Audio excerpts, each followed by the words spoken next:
방송에서 제공하는 투자 정보는 투자 판단에 대한 조언입니다. 방송에서 제공하는 주식의 가치, 가격 상승 및 가격 하락에 대해서는 방송사에서 보장하지 않습니다. 이 시각 헤드라인 뉴스입니다. 11월 미국 대선에서 도널드 트럼프 미국 대통령이 현재 지지율 격차를 뒤집는 것은 불가능에 가깝다는 전망이 나왔습니다. CNN 방송은 그동안 미국 대선의 여론조사 추이를 분석한 결과 본선 4개월여 앞두고 50%가 넘는 지지율을 기록한 후보가 패배한 적은 한 번도 없었다고 보도했습니다. 중국 내몽고에서 흑사병 의심 사례가 발견됐다고 현지 매체가 보도하며 우려가 커집니다. 중국에서 시작된 감염병은 지난해 12월 코로나19, 또 7월 신종 돼지 독감, 또 이번에 세 번째로 감염병 사태가 심상치 않다는 분석입니다. SK바이오팜이 상장 후 3거래일 만에 코스피 시가총액 16위까지 올라섰습니다. 이 시각에도 상한가가 풀리지 않으며 21만 4,500원에 거래가 되고 있는데요. 포스코, KB금융 등 쟁쟁한 대기업의 시가총액을 앞질렀습니다. 2분기 국내 기업들이 코로나19 직격탄을 맞은 가운데에도 삼성전자와 카카오 등 실적 유망주의 외국인 매수세가 집중됩니다. 상장사들의 2분기 실적이 부진할 것으로 예상되고 있는 만큼 실적 좋은 기업들이 상대적으로 더 부각될 것이란 진단이 나옵니다.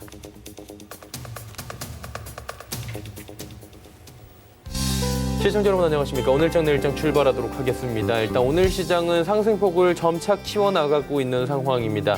SK바이오팜 조금 전에 잠깐 말씀드렸는데요. SK바이오팜이 상장, 공모부터 시작해서 상장 이후에도 지금 승승장구하고 있습니다. 이로 인해서 증시에 좀 활기가 돌고 있는 모습은 분명히 있는 것 같고요. 오늘은 또 마이크론 쪽에서의 실적 호조세가 나온 부분이 있었는데 미국 쪽에서 내일 삼성전자 실적 발표입니다. 그 부분에 대해서 지금 굉장히 시장에서는 좋게 보는 모습입니다. 2%가 넘게 올라가고 있고요. 현대차, 현대모비스 그동안 좀 밀리던 운송장비 쪽도 올라가면서 전체적으로 시장에는 훈풍이 불고 있는 상황입니다. 자, 이제 시황은 여기까지 하도록 하고요. 오늘장 내일장 여러분의 참여 잠깐 고지해 드리도록 하겠습니다. 보유하고 계신 종목이나 관련 궁금증 있으신 분들은 일단은 100원의 정보 이용료 부과는 샵 0082번을 통해서 문자 메시지 보내주시면 되고요. 02-3153-2611번, 2612번으로 전화 주셔도 된다고 합니다. 금일 본 방송에서 제공해드리는 정보는 투자 판단에 대한 조언일 뿐입니다. 해당 주식의 가치와 수익률 보장해드리지 않는다는 점 참고해 주시길 바랍니다. 자, 이 시각 객장 소식 지금 상황 좀 알아보도록 하겠습니다. DB금융투자 디지털 컨설팅 김현겸 과장과 함께합니다. 안녕하세요. 네, 안녕하세요. 예, 객장 상황 어떻습니까? 네, 오늘 증시가 상승을 하고 있는데요. 코스피 같은 경우는 외국인이 SK하이닉스, LG디스플레이, 삼성전자, 우선주, DB하이텍, 특히 지금 말씀드린 종목들이 다 IT 관련된 종목들인데요. 이 IT 섹터로 외국인들이 매수가 들어오고 있는 상황이고요. 오늘의 매수의 진정한 주체는 기관이죠. 오늘 기관 같은 경우는 삼성전자, SK바이오팜, 현대차, SK하이닉스 위주로 매수가 들어오고 있는 상황입니다.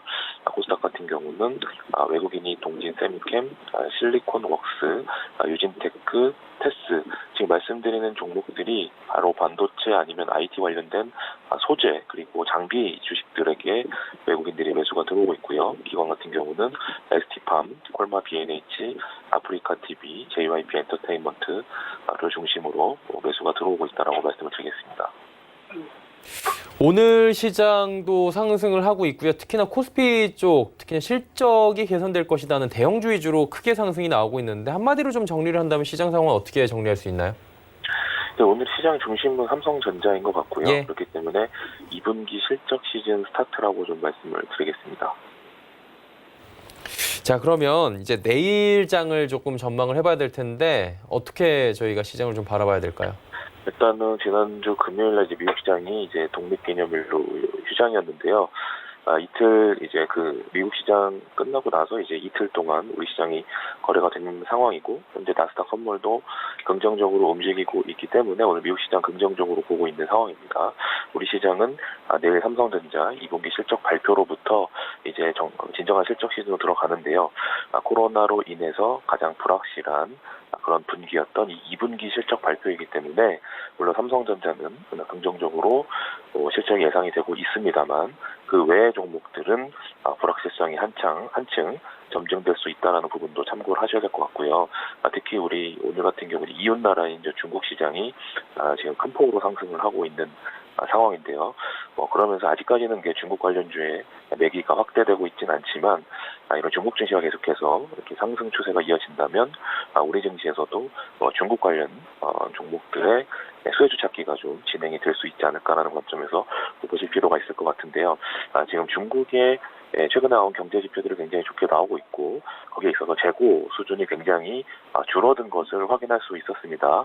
재고가 줄어들었다는 것은 앞으로 재고를 늘리는 그런 작업을 병행할 수 있다라는 관점으로 보신다면 오늘 이제 그 중에 가장 먼저 움직이는 쪽이 좀 철강인 것 같아요. 중국 관련된 소외주에서는 오늘 철강 주식들이 좀 강하게 움직이고 있는 것 같은데요. 철강주뿐만 아니라 이런 것들이 좀 더 확대가 될 수 있을지 내일장 관심 있게 보시면 좋을 것 같습니다. DB금융투자증권 디지털 컨설팅 김현겸 과장과 함께 객장 상황 생생하게 들어봤습니다. 고맙습니다. 네, 감사합니다. 자, 이제 이 시각 특징주 바로 짚어드리도록 하겠습니다. 정보경 캐스터입니다. 네, 역대 최대 규모의 3차 추경 예산안이 오늘부터 풀리면서 국내 증시가 힘을 받는 모습입니다. 양시장 모두 상승 출발한 뒤에 코스피가 장중 2190선까지 터치했고요. 코스닥도 3거래일째 오르고 있는데요. 이 시각 이슈 종목들 어떤 게 있는지 지금부터 만나보시죠.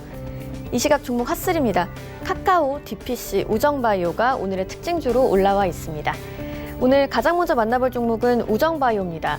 중국에서 흑사병 의심 사례가 발견됐다는 이야기 앞서 헤드라인 뉴스에서 전해드렸는데요.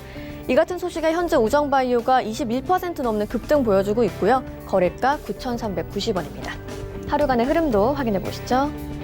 네, 오늘은 최저가 7,720원부터 최고가 9,530원 사이에서 움직이고 있습니다. 중국 매체 보도에 따르면 내곡물 지역의 한 병원에서 흑사병 의심 환자가 발생했습니다. 이 흑사병은 패스트균에 의해 발생하는 급성 열성 전염병으로 진드기나 벼룩을 매개체로 사람에게 전파되는 것으로 알려졌는데요. 이 같은 소식에 세계 최초로 천연물 진드기 기피제를 개발 중인 우정바이오에 오늘 매수세가 몰리는 모습입니다. 다음 종목 만나보시죠. 네, 오늘의 두 번째 특징주 카카오입니다. 고공행진을 하던 카카오의 주가가 30만 원을 돌파했는데요. 현재는 전날 대비 1.7% 오르면서 29만 9천 원에 거래되고 있습니다. 하루간의 흐름도 확인해 보시죠. 네, 카카오는 오늘 오전장에 30만 원 선까지 터치했고요. 현재는 고점 대비 상승폭을 줄였습니다. 코로나19 재확산 우려의 언택트 관련주들이 다시 시장의 관심을 받고 있습니다. 대표적인 수혜주 카카오가 처음으로 주가가 30만 원을 돌파하면서 연초 대비 약 2배가량 올랐는데요. 주가 상승으로 시가총액도 불어나면서 시총 순위에서는 삼성 SDI를 제치고 한 계단 올라서기도 했습니다. 한편 카카오는 일본 시장 확대에 나선다는 소식도 전해지면서 2분기 수익성도 급증할 것으로 전망되고 있습니다. 다음 종목 만나보시죠. 오늘의 마지막 특징주 DPC입니다. 한한령 해제와 빅히트의 IPO 흥행 기대감에 강세를 보이고 있는데요. 현재는 전날 대비 23% 넘게 올랐고요. 거래가 14,250원입니다. 하루간의 흐름도 확인해 보시죠.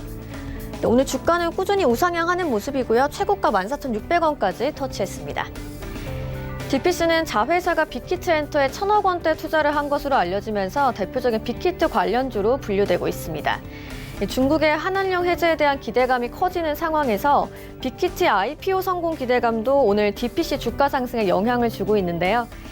특히 최근 SK바이오팜 등 공모주의 흥행이 이어지면서 빅히트 역시 상장 이후에 조 단위의 시가총액을 형성할 것으로 기대되고 있습니다. 지금까지 오늘의 특징주 만나봤고요. 주요 암호화폐 시세도 확인해 보시죠. 오후 1시 30분 기준으로 알아보는 오늘의 코인 시세입니다. 가장 먼저 비트코인 살펴보시면 오늘 0.75% 오르면서 1,100만 원대에서 거래되고 있고요. 이더리움이 1.31% 오르면서 27만 7천 원대에 가격 형성돼 있습니다. 다음 코인도 시세 만나보겠습니다.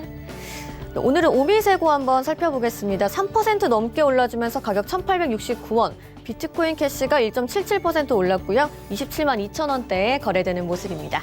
다음 코인도 시세 확인해 보시죠. 네, 리플부터 모네로까지 만나보겠습니다. 이오스가 0.53% 오르면서 2,955원, 모네로는 1.74% 하락하면서 7만 6천 원대에 거래되고 있습니다. 지금까지 이 시각 특징주와 코인 시세 만나봤습니다.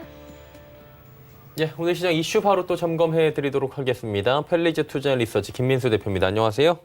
네, 안녕하십니까. 예, 또 월요일이 어김없이 다가왔습니다. 이번 한 주간에 우리 시장이 영향을 줄 만한 이슈들 점검을 먼저 해봐야 될 것 같은데요. 어떤 부분을 좀 볼까요?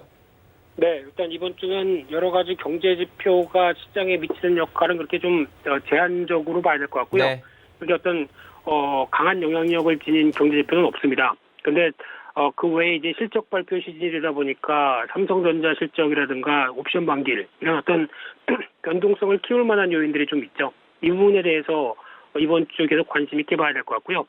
가장 먼저 오늘 7월 6일 월요일 날 같은 경우는 메디톡스와 대웅제약의 균주 관련된 소송에서 이제 한 2주, 3주 정도 연장이 됐던 것 같은데요. 거기서 이제 미국의 국제무역위원회에서 예비 판정이 내려질 걸로 보여지고 있는데 그러다 보니까 이 부분이 최근 들어서 메디톡스가 오늘 오전에 잠깐 오르는 모습을 보여주기도 했지만은 그래도 식약처에 대해서 어떤 품목을 허가 취소를 받을 정도로 좀 취약한 상황이다라고 하게 되면 살짝 대웅제약이 유리하지 않을까 생각도 들고 있는데요. 하지만 뚜껑은 열어봐야 되겠죠. 그거 관련된 이슈 지켜봐야 될 것 같고요. 그 밖에 두 번째로 미국의 6월 서비스업 PMI 지수가 발표가 됩니다. 특히 미국 쪽에서 제조업이 더 중요하냐 서비스업이 더 중요하냐라고 하게 되면 그래도 서비스업 쪽의 무게를 살짝 더 둘 수 있는 상황들인데요. 그와 관련돼서 최근 들어서 동향을 보게 되면 그래도 V자 회복이다라는 말을 어느 정도 인식시킬 수 있을 정도로 저점에서 빠르게 올라왔는데요. 하지만 아직 50대 밑이죠. 그래서 지금 올라갔던 속도도 아무래도 이번에 미국의 정부가 1차로 현금 지급과 관련된 여러 가지 경기 부양책을 가계에 직접적으로 쓰다 보니까 그에 따른 여파가 이어졌다고 하더라도 지금처럼 코로나19가 계속 확진자가 늘어나고 거기다가 2차 현금 지급 계획이라든가 이런 어떤 여러 가지 앞으로 부양책에 조금 더 어떤 소비자들이 신경 쓰게 되면은 당장 빠르게 늘진 않겠죠. 그러다 보니까 일단 50대를 회복하는 속도와 안착하는 모습들이 확인이 돼야 그나마 조금 더 안심을 가할 수 있지 않을까 이렇게 봐야 될 것 같고요. 그리고 세 번째로 오늘 신도기온이라는 회사가 상장이 됐는데 워낙 공모가가 높이 결정되다 보니까 주가는 최근에 IPO 종목들이 긍정적인 모습들에 불구하고도 오히려 차익률이 좀 크게 나오고 있다. 이런 쪽에서 볼 수 있을 것 같은데요. 그래서 결론적으로 말씀드리게 되면 IPO 종목들이 모두 다 나오자마자 바로 상한가로 지켜가는 게 아니다라는 교훈을 얻어야 될 것 같고요. 첫 번째로는 공모가, 그리고 두 번째로는 공모 경쟁률로 파악하면서 종목들에 대한 대응 전략을 짜셔야 될 것 같은데 이런 상황 쪽에서는 일단 무엇보다 어떤 시장의 기준 대비 공모가가 높이 산정되느냐 여부들도 꼼꼼히 따져봐야 될 것 같습니다. 그 밖에 독일의 5월 공장 수주가 발표가 될 예정이고요. 7월 7일 날 화요일 날 같은 경우는 한국의 5월 국제 수지. 근데 이 부분은 그전에 나왔던 수출 데이터나 그리고 약간 후행적인 지표다 보니까 시장에 그렇게 영향을 크게 끼치지는 않을 것 같고요. 더 중요한 거는 이제 이날 삼성전자 2분기 잠정 실적이 발표가 될 예정인데 특히 반도체는 그동안 2분기 견조했을 것이다라고 추정되지만 한 6월 달부터 5월 말부터 어떤 반도체 가격들이 좀 꺾이기 시작하는 게 아무래도 살짝 부담은 되겠죠. 그런 요인이다 보니까 일단 선전은 했는데 하반기는 아직 좀 불투명하다라는 상황들이고요. 반대로 스마트폰은 2분기까지 거의 재미를 못 봤다. 하지만 하반기에 기대감이 솔솔 올라오고 있는 상황이기 때문에 상대적으로 좀 선전하지 않았을까로 추정이 되고 있고요. 게다가 가전 쪽도 눈높이를 충족하는지 이 부분도 같이 연결시켜서 봐야 될 부분으로 생각되고 있는데 그러다 보니까 지금 현재 기준으로는 예상 영업이익이 6조 3천억 정도로 지금 시장에 알려져 있는데 아마 개인적으로는 살짝 더 좋지 않을까. 그래서 한 6조 5천억 정도는 나오지 않을까로 바라보고 있는데 마찬가지로 확인은 할 필요가 있을 것 같고요. 그래도 삼성전자가 포문을 예상치보다 좀 높이 한다라고 하게 되면 시장에 미치는 여파는 그렇게 나쁘지 않지 않을까 이렇게 봐야 될 것 같고요. 그 밖에 또 이낙연 전 총리가 당대표 출마를 이날 선언을 할 걸로 보여지고 있는데 그러다 보면 또 시장에서는 정치 테마주죠. 그 관련돼서 남선알미늄, TK케미칼 이런 종목들의 동향들도 일단 뭐 지금 같은 유동성 쪽에서는 또 불게 되면은 시세 탄력들도 강화될 수 있으니까 혹시나 한번 관심은 필요하지 않을까 싶고요. 그와 함께 미국의 구인 및 이직 보고서 그리고 독일의 산업 생산이 발표가 될 예정인데 독일 지표들 쪽을 주목해야 되는 이유는 일단 이후에 여러 가지 변화 중에 핵심이죠. 근데 지금 산업 생산 공장 주문 모두 다 계속 하향으로만 됐었는데 이번에 반등하기 시작한다라고 하게 되면 아무래도 유로화의 강세로 이끌 가능성이 높고요. 그러면은 상대적으로 달러가 약세다 보니까 신흥국 쪽 입장에서는 살짝 기회 요인들이 될 수 있지 않을까라는 관점들도 지켜봐야 될 것 같고요. 그밖에 7월 8일 날 수요일 날 같은 경우는 EU의 수소 전략이 발표될 예정입니다. 그와 함께 수소차 관련된 여러 가지 종목들의 동향 한번 움직일 가능성이 있지 않을까로 바라봐야 될 것 같고요. 그밖에 7월 9일 목요일 날은 한국의 옵션 만기일입니다. 그러다 보니까 기존의 외국인들이 선물의 매수가 많았던 부분들과 함께 변화가 시장에서 어떻게 나오는지 체크해야 될 것 같고요. 그밖에 6월 달에 중국의 소비자 물가지수, 생산자 물가지수가 발표가 될 예정인데 중국은 일단 생산자 물가지수를 좀 더 챙겨봐야 되겠죠. 최근 들어서 어떤 부진한 모습들이 살짝 어느 정도 둔화되기 시작하면서 앞으로에 대한 개선 가능성을 얘기할 수 있을지 좀 더 확인해야 될 것 같고요. 7월 10일 날 금요일 날 같은 경우는 프랑스가 보건의 긴급 사태를 해제를 할 걸로 보여지고 있는데 지금 이제 유럽이나 미국도 마찬가지로 코로나19 확진자가 늘어도 경제는 그냥 끌고 가겠다라는 입장이다 보니까 코로나19 사태를 안고 가겠다라는 입장이 아닐까라는 관점들인데 그래도 만약에 확진자가 계속 늘어난다. 시장엔 부담이 될 수밖에 없겠죠. 그래서 계속 관련된 동향들은 지켜봐야 될 것 같고요. 마지막으로 미국의 6월 생산자 물가지수가 발표가 될 예정인데 생산자 소비자 물가지수 마찬가지로 고점에서 지금 이제 정체를 보이고 있는 관점 쪽에서 생산자 물가지수가 소폭 이제 지난달부터 반등하기 시작하는 모습들이다 보니까 안정의 무게를 둘 수 있을 걸로 보여지고 있는데 현실화가 될지 지켜봐야 될 것 같습니다. 이번 주 같은 경우에 이제 코로나19 확산세가 여전한 가운데 실적 시즌이 도래를 하는 겁니다. 그러다 보니까 봐야 될 부분도 많고 투자 전략도 잘 가져가야 될 것 같은데 어떤 전략이 좀 필요하다고 보십니까? 네, 가장 먼저는 2분기 실적 발표겠죠. 네. 이쪽은 아마 그냥 1분기의 연장선상이다라고 보시면 될 것 같고요. 그러다 보니까 이제 실적 발표를 앞두고 오늘도 시장에서 나오는 현상은 언택트주의 대표 주자들이 오히려 다시 시세가 강화되는 현상이 나오고 있습니다. 그런 관점 쪽에서 당연히 실적 별 볼 일이 없다. 근데 이쪽은 여전히 좋을 것이다. 하다 보니까 시장에서 매기가 몰리는 상황이라고 봐야 될 것 같고요. 하지만 이제 실적 전반적으로는 눈높이가 계속 하향은 되기 시작하다가 최근 들어서는 어느 정도 하향세가 둔화됐다라는 관점으로 봤을 때 최근 들어서 나오는 글로벌 지표나 어떤 점진적인 지표가 개선되기 시작한다라고 하게 되면 그동안 위축세가 심했던 업종들도 하반기는 좀 괜찮아지지 않을까라는 관점 쪽에서 다시 주의를 환기시키는 모습들이 나오지 않을까 생각되고 있고요. 그런 쪽이라고 하게 되면 오히려 언택트주는 이번 2분기 실적 발표되는 즈음이 정점으로 그리고 나머지 그동안 좀 피해를 받았던 종목들은 오히려 어떤 소외되었다가 하반기 개선에 대해서 무게를 실는 그런 모습들로 바뀔 수 있을 수도 있다라는 관점들도 염두하면서 실적 발표의 동향들 체크해야 될 것 같고요. 그런 쪽에서 이제 오늘 상해 종합지수가 급등하다 보니까 그의 여파와 함께 국내 지수도 이제 2180선 위쪽으로 들어오면서 2200선 저항을 시도하는 모습들로 보여지고 있는데요. 하지만 이제 지금 그렇다고 하더라도 여전히 미국 시장은 또 열려봐야 될 것 같고요. 그런 상황 쪽에서 아직 끝나지 않은 코로나19의 흐름들과 함께 여전히 심리적으로는 불안한 가능성들은 염두를 해두면서 대비한다고 하게 되면 일단 변동성 확대 전략 그리고 섹터 중심으로 지금 시장을 대응하는 전략 이쪽에 포인트를 맞춰가야 될 것 같고요. 그중에서 정책적인 수혜에 대해서 계속 관심이 높아지고 있는 친환경차 5G, SOC 투자라든가 소부장 관련된 종목들 이쪽은 계속 챙겨보면서 시장 대응하시는 게 좋겠다 이렇게 말씀드리겠습니다. 예, 알겠습니다. 오늘 말씀은 여기까지 듣도록 하겠습니다. 고맙습니다. 네, 감사합니다. 달리지 투자 리서치 김민수 대표와 함께했고요. 이슈 칼럼 이어집니다.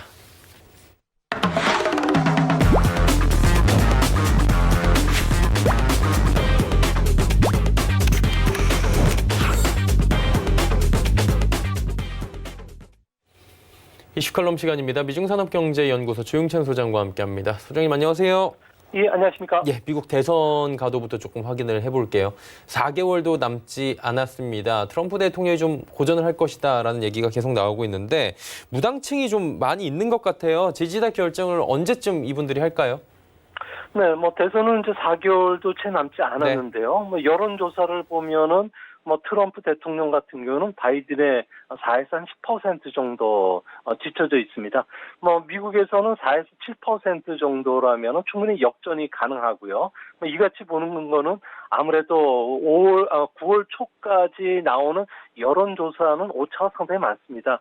여기에다가 미국은 간접 선거 방식, 또 독특한 승자 독식 시스템이기 때문에 그런데요. 2016년도를 돌아가면요. 대선 과정에서 힐러리는 득표율이 트럼프보다 3%포인트나 많았지만 선거인단 수에서는 77표나 더 적게 받았는데요. 아무래도 이는 충분히 미국 같은 경우에 역전이 가능하다 보는 근거는 세 개 선거 지역으로 나눠져 있기 때문에 그렇습니다. 민주당의 강세 지역은 태평양과 대서양 연안 지역을 가리키는 블루 스테이트가 있고요. 또 공화당 후보가 늘 승리하는 내륙 중심부의 레드 스테이트가 있고요. 또 대선 결과를 늘 흔드는 스윙 스테이트로 분류가 되고 있기 때문에 그렇습니다. 미국에서는 1976년 이후 44년간 선거조사를 보면은요, 대선 판세를 결정한 경합주에서는 무당층의 유권자들이 여름 휴가가 끝나는 9월 첫째 주 월요일 노동절까지 대선 후보를 누구를 찍을지 결정하지 않는다고 합니다. 이 때문에 미국의 대선의 확실한 윤곽은 9월 중순쯤 나오게 될 가능성이 높지 않나 보입니다. 미국 내 여론조사를 보면은 코로나 충격, 흑인 폭행에 대한 항의 시위로 이게 아무래도 바이든 행정부가 탄생할 가능성이 높아졌다 이런 얘기들도 지금 심심찮게 나오고 있는 것 같은데요. 주목할 만한 포인트는 어떤 부분이 있을까요? 아무래도 트럼프는 현재 온갖 악재 속에 네. 고립무원 상태에 빠진 것은 맞습니다.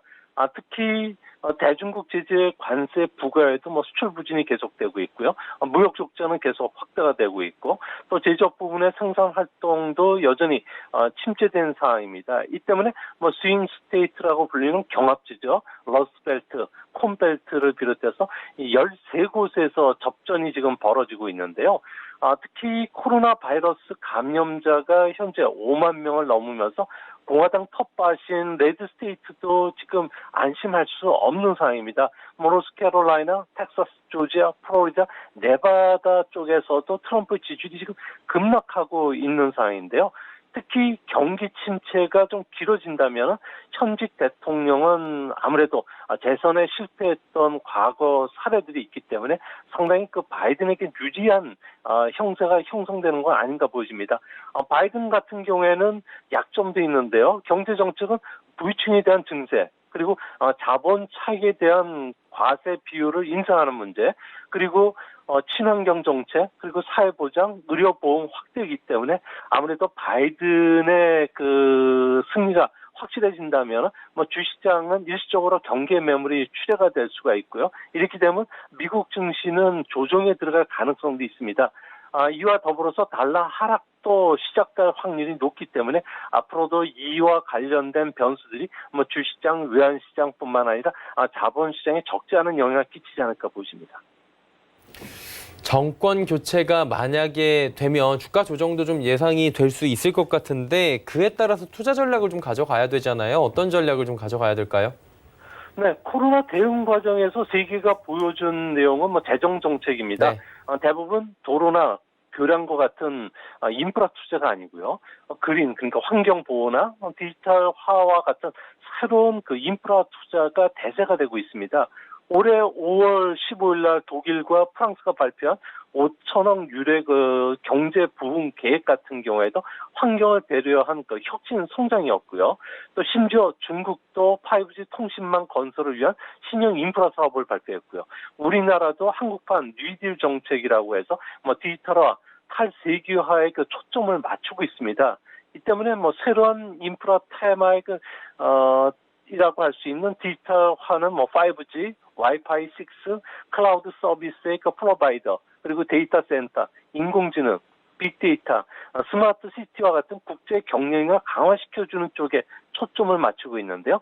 이런 움직임은 아무래도 4G보다 5G 쪽에서는 반도체가 기존보다 200%에서 300% 정도 더 많이 쓰이기 때문에 반도체 수요로 이어질 수가 있고요. 또한 디지털 인프라가 구축이 되면은 해외로 나갔던 생산 시설들이 자국으로 회귀가 빨라지게 됩니다.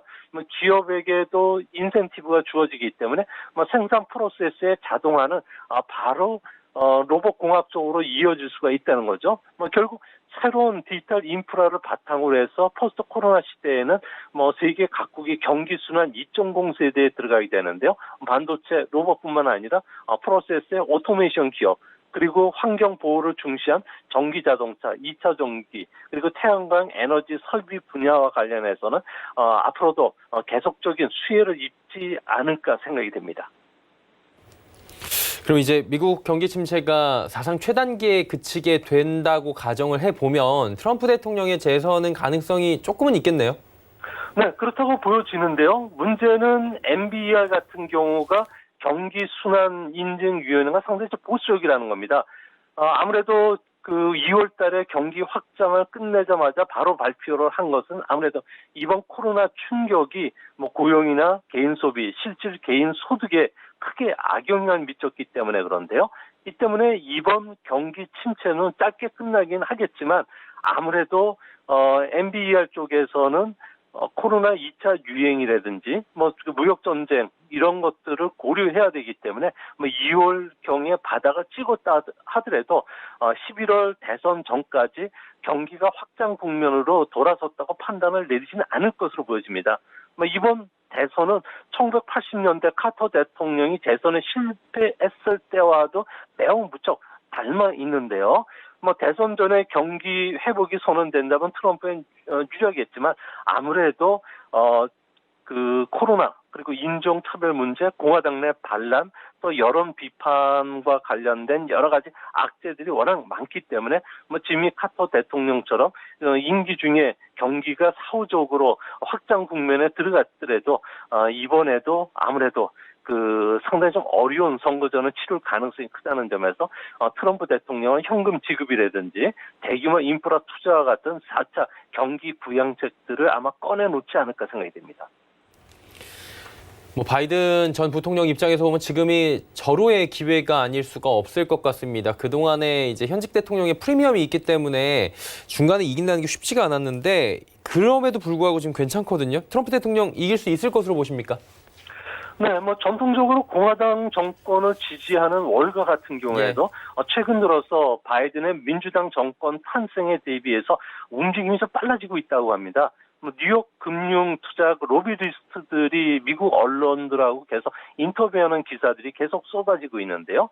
여기에서 보면은 월가의 그 CEO들 같은 경우에는 트럼프의 감세 정책에 그동안에 갈세를 보여왔다가 최근 들어서 180도 입장을 바꿨다고 합니다. 아무래도 이 사람들이 바꾼 이유는 50대, 60대 같은 경우에는 미국 내 정치 참여율이 상당히 높고요. 또 인구 비중도 상당히 높은 층에 속합니다. 하지만 코로나로 인해서 실업자 급증, 그리고 높은 의료비, 또 경기 침체로 인해서 바이든 쪽으로 많이 기울었다고 합니다.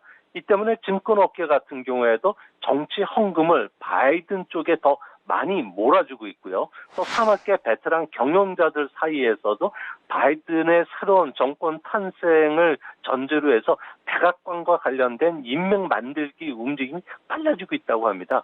하지만 바이든의 가장 치명적인 약점이 바로 나이인데요. 대통령이 취임하게 되면 78세로 미국 역대 대통령 중에 가장 많은 트럼프라든지 레이건보다도 8살이나 더 많게 되고요. 미국 남성의 평균 수명보다도 많게 될 가능성이 높습니다. 두 번째 문제는 재기업 부자들이 상당히 싫어한다는 점인데요. 트럼프는 법인세율을 21%까지 깎아줬지만 아무래도 바이든 같은 경우는 법인세를 28%로 인상할 것으로 보여지고요. 또 환경 규제도 강화될 뿐만 아니라 연봉 40만 달러 이상 소득자에 대해서도 부유세 증세 정책을 추진하고 있기 때문입니다. 아무래도 이런 바이든의 정책을 또 싫어하는 사람들의 타겟을 맞춰가지고 트럼프도 공세적으로 나올 가능성이 크지 않나 보여집니다.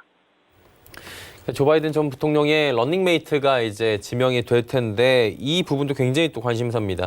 유력한 인물 누굽니까? 네, 현재 그 부통령들 같은 경우에는 아무래도 대부분 의원이나 주지사에서 뽑게 되는데요. 트럼프 같은 경우에는 뭐 중서부 인디애나주의 마크 펜서 지사를 러닝메이트로 뽑은 것도 기독교 복음주의 표를 의식했기 때문에 그렇습니다. 여기서 무려 81%가 트럼프에게 몰표를 가져다 줬는데요. 이 때문에 그 바이든 같은 경우에는 트럼프한테 지루한 바이든이라고 공격받을 정도로 열정이 부족했습니다. 이런 열정을 불어넣어줄 러닝메이터로 떠오르는 인물이 1순위가 여성인 그 카멜라 해리스 상원 의원이고요. 2순위는 수전 라이스 전 안보 보좌관입니다. 그리고 현재 1순위로 이야기되는 카멜라 해리슨 같은 경우에는 아무래도 그 샌프란시스코 지방검사에다가 캘리포니아 주 법무장관을 역임을 했고요. 현재 캘리포니아에서 뭐 상원 의원을 하고 있는데 아버지는 자메이카 출신의 경제학자, 어머니는 인도계 의사라고 합니다.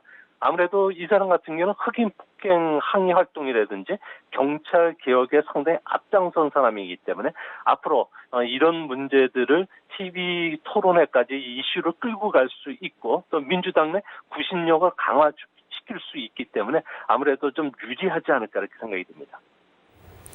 이제 우리나라와의 역학적인 관계도 좀 외교 관계도 봐야 될 것 같은데 만약에 바이든이 당선이 되면 외교적으로 볼 때는 어떤 부분이 좀 달라지게 되나요? 네, 트럼프 대통령 같은 경우는 우리나라와 관련해서 뭐 FTA 재협상, 무역 적자 해소, 한미 동맹 파기, 미군 철수 카드를 가지고 미군 주둔 비용 인상을 요구해 왔는데요. 하지만 그 바이든 같은 경우에는 트럼프와 비교해서 국제주의 글로벌리스트 쪽에 가깝고요. 또 단독 행동이나 힘의 과시보다는 동맹을 중시하고 협조 관계로 나갈 가능성이 큽니다. 또한 미국의 자원을 낭비를 피하기 위해서 유엔과도 기본적인 협력 관계를 추진하게 되는데요. 문제는 이제 앞으로 미국이 파리 협정의 복귀가 거의 확실시 될 것으로 보여집니다. 민주당 같은 경우에는 온난화, 환경 문제, 또 북핵, 센카쿠 문제와 관련해서 그만큼 더 중요하게 다루고 있기 때문에 뭐 대규모 그린 뉴딜 정책을 내놓을 가능성이 큰데요. 뭐 이거와 관련해서 인프라 투자와 관련된 종목들이 앞으로 부각이 될 수 있지 않나 보여집니다. 또 통상 문제에서는 민주당 내에서는 그 TPP 정서가 강하기 때문에 TPP 복귀는 상당히 어렵게 될 가능성이 있기 때문에 일본에는 좀 불리할 것으로 보여지고요. 또 대중국 정책에서는 뭐 트럼프만큼이나 강경하기 때문에 이제는 무역 적자 문제가 아니라 환경 문제까지 들고 중국의 협상을 요구할 가능성이 크다고 합니다. 특히 바이든의 외교 안보팀에는 존 켈리라든지 수정 라이스, 동아시아 정책을 총괄하는 커트 캠벨 같은 사람들이 대부분 대중국 강경론자이기 때문에 앞으로 중국에 대한 은폐론 그리고 패권 도전 그리고 인권과 종교 박해 위구르 탄압과 관련해서 중국 제재 법안들을 주도할 것으로 보여진다는 점에서 미중 간의 관계는 상당히 좀 악화될 소지도 있다고 보여집니다. 그리고 이제 뭐 홍콩 국가안전법 통과시키고 남중국해 이런 부분 때문에 미중 간의 지금 관계가 더 안 좋아지고 있는 건 사실인 것 같아요. 대선이 끝나고 나면 이러한 좀 악화일로를 걷고 있는 미중 간의 이 구도가 조금은 나아질까요? 네, 뭐 11월 대선 결과와 관계없이 미중 관계는 계속 긴장 국면으로 흐를 것으로 보여지고요. 아무래도 바이든도 트럼프도 모두 중국에 대해서 견제는 모두 일치되는 견해입니다. 뭐 중국은 미국 안보를 위협하는 적이라고 규정되어 있는 상태고요. 인근 국가를 위협할 뿐만 아니라 뭐 군사적 영향력을 확대하는 경쟁 대상 국가로 지금 보고 있다는 게 미국 시각입니다. 뭐 의회에서도 중국 문제를 심각하게 보면서 그 116회기 동안이죠. 그러니까 19년부터 21년까지 심의된 법안들을 보면은 400개 이상의 그 법안들이 대부분 중국을 언급할 정도로 강경책을 구사하고 있다는 겁니다. 뭐 바이든 같은 경우에도 과거 오바마 행정부 때부터 계속 가능하면 관여하고 필요하면 대결하겠다는 자세를 보여왔기 때문에 앞으로 홍콩과 관련된 국가안전법, 또 기후변화, 1대1로 문제와 관련해서는 트럼프보다 아주 강경하게 날 가능성이 높은데요. 우려스러운 점은 중국 기업에 대한 금융 제재도 지금 검토를 하고 있다는 점에서 대중국 제재 강도가 점점 높아지지 않을까 보입니다. 아무래도 미국 여론조사에서는 미국인들의 66%가 중국을 신뢰하지 않고 있고요. 또 민주당도 공화당 못지않게 지지들 사이에서는 62%가 중국을 주요 위협 대상으로 보고 있다는 점에서 차기 대통령이 누가 되든지 간에 미중 관계 개선 가능성은 낮다고 보여집니다. 미국 쪽에서는 뭐 중국 제재가 지금 시작이 된 걸로 보입니다. 그러다 보니까 이제 중국이 이에 따라 성장률 둔화가 오게 되지 않을까 이런 부분도 염려가 되는 상황인데요. 중국 경제가 세계의 성장 엔진 역할을 할 수 없게 된다라고 가정을 하면 문제가 좀 발생할 텐데 구체적으로 어떤 문제가 나옵니까? 네, 코로나 쇼크와 지금 리먼 위기를 서로 비교를 많이 하는데요. 리먼 위기는 금융 거품 붕괴로 인한 경기 침체였고요. 코로나 쇼크 같은 경우에는 의도적인 행동 제약에 따른 경기 침체가 다를 뿐입니다. 문제는 이제 앞으로 중국은 생산 투자 같은 부분과 관련해서는 회복세를 보이고 있지만 지금 회복세는 정부의 경기 부양책에 의존한 겁니다. 이제 앞으로는 리먼 위기 때 경험 때문에 4조 위엔의 경기 부양책 후유증도 있고요. 또 미중 간의 패권 전쟁 리스크로 인해서 기업들 같은 경우에는 적극적인 투자가 일어나긴 상당히 어렵습니다. 대신 중국은 소비 주도의 경제로 전환을 추진하고 있는데 이 문제도 기업 부분에 비해서 더 늦게 지금 증가를 하고 있다는 겁니다. 소매 판매의 20%를 차지하는 신차 판매가 늘었다고 우리 증시에서도 반겼는데요. 하지만 정부 보조금 때문에 회복된 겁니다. 신규 자동차 판매 증가분의 3분의 2가 정부가 트럭 구매와 같은 상용차를 구매한 거에서 발생을 했는데요. 이제 앞으로 사회적 거리두기라든지 외출 제한으로 인해서 승용차와 관련된 구입은 여전히 늦는다는 점에서 서비스와 소비 부분의 회복은 상당히 늦지 않나 보여집니다.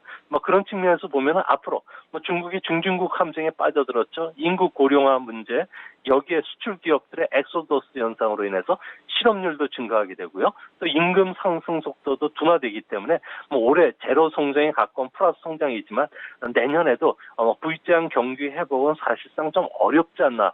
그런 측면에서는 과거와 같은 세계 경제를 이끄는 중국 엔진은 되지를 못할 것으로 보여집니다. 네, 알겠습니다. 오늘 말씀은 여기까지 듣도록 하겠습니다. 고맙습니다. 네, 감사합니다. 미중산업경제연구소 조용찬 소장과 함께 했고요. 다음 코너 또 이어가도록 하겠습니다.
네, 7월의 첫 번째 월요일이고요. 오늘부터 새롭게 시작하는 순서입니다.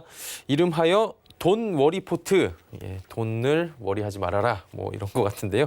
함께 하시는 분 소개해드립니다. 샘플러스 이주연 전문위원과 함께합니다. 어서 오세요. 네, 안녕하세요. 예, 진짜 돈 걱정 없이 포트폴리오 만들어주는 거예요?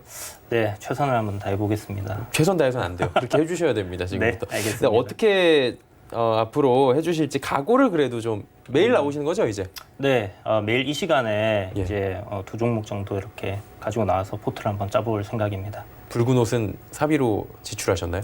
네, 맞습니다. 오늘 장이 워낙 붉어갖고. 알겠습니다. 그럼 각오를 한마디 그래도 좀 부탁드려도 될까요? 네, 안녕하세요. 돈워리의 이주연입니다. 오늘부터 여러분들과 함께 이제 포트를 짜고 각 종목에 대한 전략을 좀 상세하게 수립해 드릴 수 있게 되었는데요.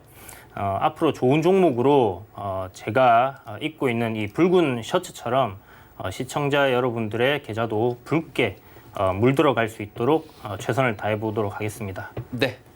이주현의 돈 워리 포트 운영 원칙부터 바로 잠깐 만나보도록 하겠습니다.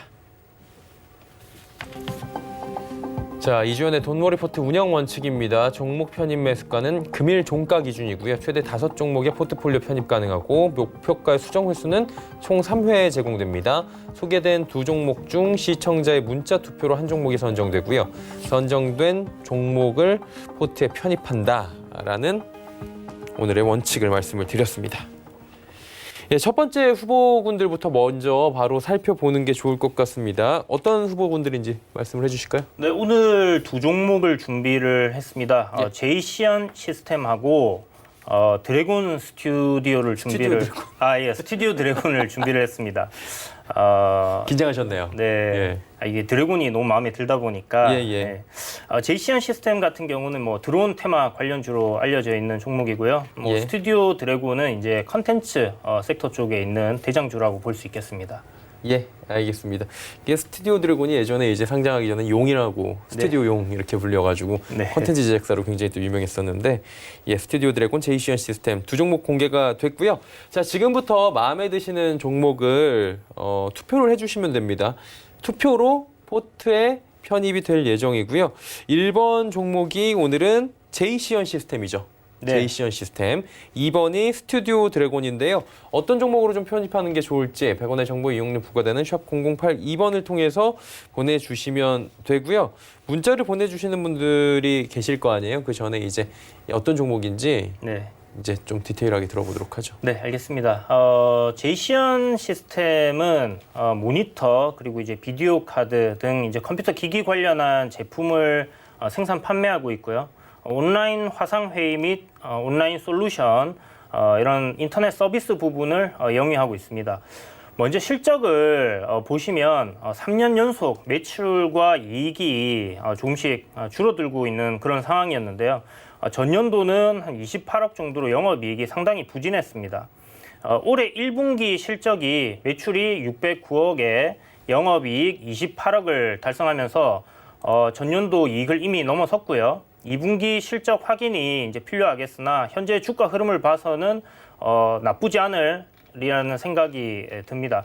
코로나19 영향으로 좋은 실적이 나왔다는 것이 의미를 좀 둘 수 있겠고요. 코로나19 영향에도 관련 이제 재택 근무라든지 해서 좀 매출이 잘 나오는 상황인 것 같습니다. 제이시언 시스템 하면 딱 떠오르는 테마가 바로 이제 드론 테마인데요. 현대 자동차에서 이제 드론 택시 관련해서 이제 준비를 하고 있고요. 정부에서도 관련 사업 쪽을 이제 지원하고 있는 모습이고 미래 4차 산업 관련주로 미래 먹거리로 드론이 좀 부각되는 모습이 동사의 모멘텀이라고 생각을 하고 있습니다. 현재 기술적으로 보면 장기 박스권에서 최근 정배열 우상향으로 주가가 상승하는 흐름이고요. 7,000원에 강한 저항대가 있습니다. 하지만 이 7,000원을 넘어선다고 하면 단기적으로 시세가 강하게 나와줄 수 있는 그런 종목입니다. 매수가는 오늘 종가고 목표가 한 6,700원 정도 그리고 손절가는 5,900원 정도 제시해드립니다. 예, 제이시언 시스템 드론 관련주 말씀을 해주셨고요. 이게 1번이었어요. 네. 2번은 이제 드래곤 스튜디오가 아니라 네, 스튜디오 드래곤. 드래곤입니다. 네, 이번 종목은 여러분들 많이 들어보셨을 텐데 CJ E&M의 이제 드라마 사업 부분을 물적 분할해서 설립한 네, 회사입니다. 국내에서 이제 가장 큰 드라마 콘텐츠 제작 업체고요. 드라마 콘텐츠를 기획하고 제작하여서 이제 플랫폼 업체 유통을 하고 있는 그런 사업을 영위하고 있습니다. 국내 IPTV뿐만 아니라 넷플릭스 등을 통해서 전 세계로 이제 국내 동사의 이제 콘텐츠를 유통을 하고 있고요. 주요 콘텐츠를 살펴보면 도깨비, 미생, 그리고 미스터 선샤인 등 블록버스터급 콘텐츠를 제작해 왔고 앞으로도 이러한 드라마가 제작이 가능한 업체죠. 올해 1분기 실적이 상당히 좋았습니다. 전년 대비 영업이익이 이미 40%를 달성을 하였고요. 매출과 영업이익이 올해 상장하고 나서 사상 최대인 500억 정도 달성할 것으로 판단됩니다. IPTV의 이제 컨텐츠를 공급하는 이 공급가를 인상하려는 이제 움직임이 있고요. 한한령 해제 관련해서 중국 쪽에 보유하고 있는 콘텐츠들을 유통할 수 있게 된다면 추가적인 실적 증가가 예상됩니다. 기술적으로 박스권 돌파하는 흐름이 만들어지고 있고요. 우상향 정배열 초입이다 이렇게 볼 수 있겠습니다. 목표가 10만 원, 손절가 83,500원 정도 제시해 드립니다. 네, 스튜디오 드래곤까지 두 종목을 들어봤습니다. 자, 이제 두 종목 가운데 우리 함께하고 계신 시청자분들께서는 어떤 종목에 손을 들어주셨는지 확인을 해보도록 하겠습니다. 결과 집계가 됐는지 모르겠네요. 확인해보도록 하죠. 어떤 종목일까요? 시청자의 픽은 스튜디오 드래곤입니다. 뭐 박수 같은 거 있어야 되는 거 아니야? 첫날이어서 이런 게 없나? 이 주가가 이제 상승하고 나면 박수가 나오는 걸로. 김 PD 이거 좀 하겠네요. 준비 좀 꼭 해주고요. 예, 작가님도 해주시길 바랍니다. 자, 첫 번째로 편입될 종목이 스튜디오 드래곤으로 나왔습니다. 그렇다면 매매 전략을 다시 한번 스튜디오 드래곤에 대해서는 좀 들어보도록 하죠. 네, 좀 전에 말씀드린 것처럼 박스권 상단을 이제 돌파하는 흐름이에요. 지금 현재 며칠 전에 이제 한한령 해제 관련해서 컨텐츠 관련 섹터들이 전체적으로 강하게 상승을 하면서 주가가 저항 라인을 돌파를 하고 시세가 한번 나온 이후에 어제 오늘 단기 조정을 받고 있는 그런 모습입니다. 내일 지금 어제 오늘 지지했던 가격 라인이 88,500원 정도가 되는데 이 가격을 한번 이탈할 가능성을 열어두시고 오늘 공략 종가에 들어가신다면 예를 들어 전체 10%의 비중을 공략을 하실 예정이시면 5% 정도, 절반 정도만 오늘 담으시고 내일 만약 조정이 나와서 88,500원 이하로 내려오는 시점에서 추가적인 매수가 가능하겠고요. 만약 시가 상승 출발을 내일 아침에 해준다 하면 강하게 시세가 분출할 가능성이 높습니다. 내일 만약 시가 상승 출발할 시에 91,500원 정도 시가 형성된다면 전고점 바로 며칠 그저께 만들어진 자리죠. 92,700원, 800원 정도를 강하게 뚫을 가능성이 높고요. 목표가인 10만 원까지 한 번에 가지는 못하더라도 우상향 흐름이 지속될 가능성이 매우 높다 이렇게 보고 있습니다. 내일 또 이 시간에 제가 다른 종목 추천드리면서 종목 흐름에 대해서 한번 더 짚어드릴 테니까 그렇게 이해를 하고 한번 접근해 보시면 좋을 것 같습니다. 네, 스튜디오 드래곤에 대해서 오늘 첫 번째 포트 편입이었고요. 전략들 설명을 해주셨습니다. 제이션 시스템 매매 전략 궁금하신 분들도 분명히 계실 것 같은데요. 여러분이 잘 알고 계시는 노란톡 검색창에 서울견증TV 이주연 검색하시면 입장하셔서 이야기 또 나눠보실 수 있다고 합니다. 자, 돈 걱정 없는 돈 워리 포트 이주연 전문가와 함께 하고 있고요. 매일 이 시간에 쭉 함께 할 테니까요. 계속해서 찾아주시면서 포트 함께 만들어 가시면 좋을 것 같습니다. 이주연 전문위원은 잠시 뒤에 뵙도록 하고요. 금일폰 방송에서 제공해드린 정보는 투자 판단에 대한 조언이었습니다. 해당 주식의 가치와 수익률 보장해드리지 않는다는 점 참고해 주시길 바랍니다. 잠시 뒤에는 마감 임박 60분의 승부 바로 이어집니다. 함께해 주시길 바랍니다. 고맙습니다.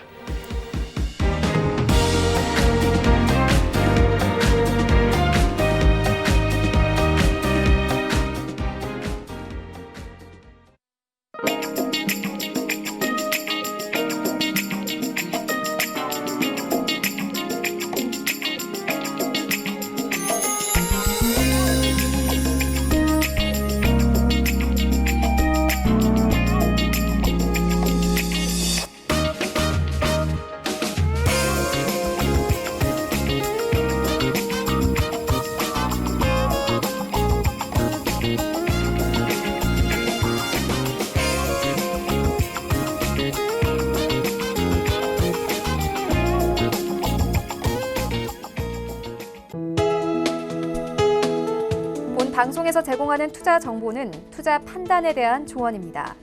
방송에서 제공하는 주식의 가치, 가격 상승 및 가격 하락에 대해서는 방송사에서 보장하지 않습니다.